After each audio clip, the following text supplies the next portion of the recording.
Hello दोस्तों।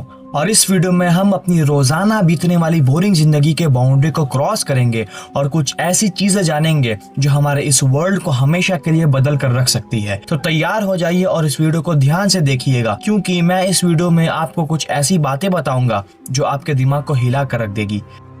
हमारा universe और स्पेस एक ऐसी चीज है जिसके बारे में अभी तक कोई कंप्लीटली जान नहीं पाया है, और इसी स्पेस को और भी ज्यादा कॉम्प्लेक्स और ट्विस्टेड बनाती है the concept of higher dimensions.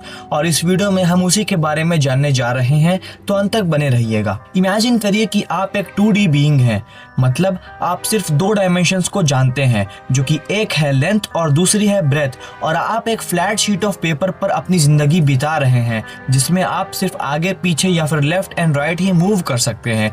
और ऐसी सिचुएशन में आपको ऊपर या नीचे जाने का मतलब भी मालूम नहीं होगा। लेकिन थैंकफुली हम एक 3D वर्ल्ड में रहते हैं और हम अपने मन मुताबिक कहीं भी जा सकते हैं और वो चीजें कर सकते हैं जो एक 2 डायमेंशनल बीइंग नहीं कर सकता।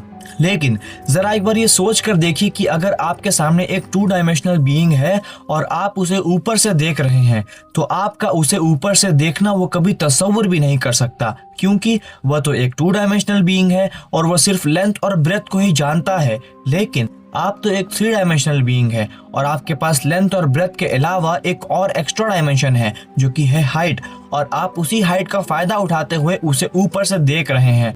लेकिन अब सोचिए कि क्या ऐसा भी हो सकता है जिस तरीके से हम एक 2 डायमेंशनल बीइंग को देखते हैं उसी तरीके से कोई हायर डायमेंशनल वाली बीइंग हमें देखती हो? वेल, ये काफी अजीब क्वेश्चन है, और ऐसा तभी हो सकता है जब हायर डायमेंशन की एग्जिस्टेंस साबित हो जाए, जो कि अभी तक नहीं हो पाई है। लेकिन साइंटिस्ट का मानना है कि हायर डायमेंशन एग्जिस्ट करती हैं और वह हमारे नॉर्मल वर्ल्ड में ही छुपी हुई हैं, पर हम उन्हें देख नहीं सकते।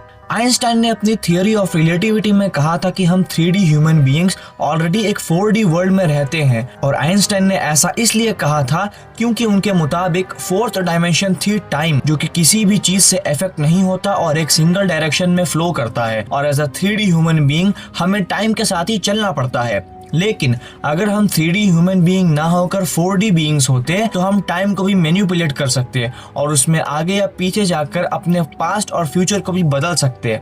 लेकिन अब सवाल ये पैदा होता है कि क्या 4D बीइंग्स एग्जिस्ट भी करते हैं?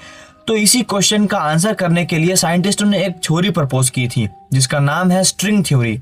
स्ट्रिंग थ्योरी को समझने के लिए पहले आपको समझना होगा कि फंडामेंटल पार्टिकल्स क्या होते हैं। देखिए, आपने ये तो जरूर सुना होगा कि every matter is made of tiny particles called atoms, मतलब हर चीज जो आप देखते हैं वो एटम से बनी हुई है, और हर चीज मतलब लिटरली ईच एंड एवरीथिंग। लेकिन अब ये सवाल पैदा होता है कि एटम्स जिससे हर चीज बनी हुई है वो भी तो किसी चीज से बना हुआ होगा।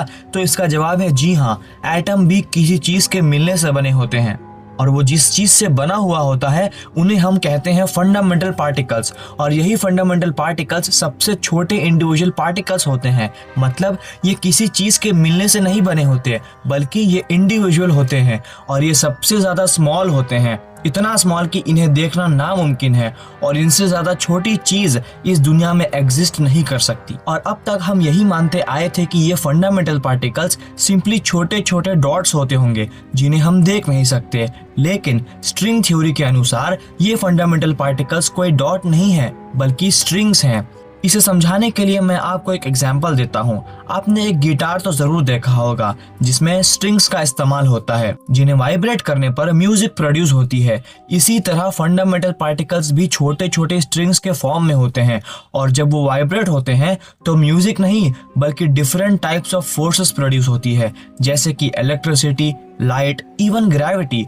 और यहाँ पर एंट्री होती है हायर डायमेंशन के एग्जिस्टेंस के कॉन्सेप्ट की। साइंटिस्ट का मानना है कि ग्रेविटी, इलेक्ट्रिसिटी और लाइट जैसी फोर्सेस को प्रोड्यूस करने के लिए इन फंडामेंटल पार्टिकल्स को एक बहुत यूनिक वे में वाइब्रेट करना पड़ता होगा, जिसके लिए उन्हें बहुत ज्यादा स्पेस की जरूरत होती है, और हमारा ये 3D वर्ल्ड उनके इन यूनिक वाइब्रेशन के लिए एनफ स्पेस नहीं प्रोवाइड कर सकता। इसीलिए उन फंडामेंटल पार्टिकल्स के पास अपना खुद का एक एक्स्ट्रा डायमेंशन जरूर होगा जहाँ पर वो इस टाइप की वाइब्रेशंस को करके इन फोर्सेस को प्रोड्यूस करते होंगे। आप उन एक्स्ट्रा डायमेंशंस को कुछ इस तरीके से इमेजिन करिए कि वो टाइनी कर्व्ड अप स्पेसेस हैं जो कि स्पेस के फैब्रिक में हर जगह फैली हुई हैं, और वो इतनी छोटी हैं कि हम उन्हें देख नहीं सकते।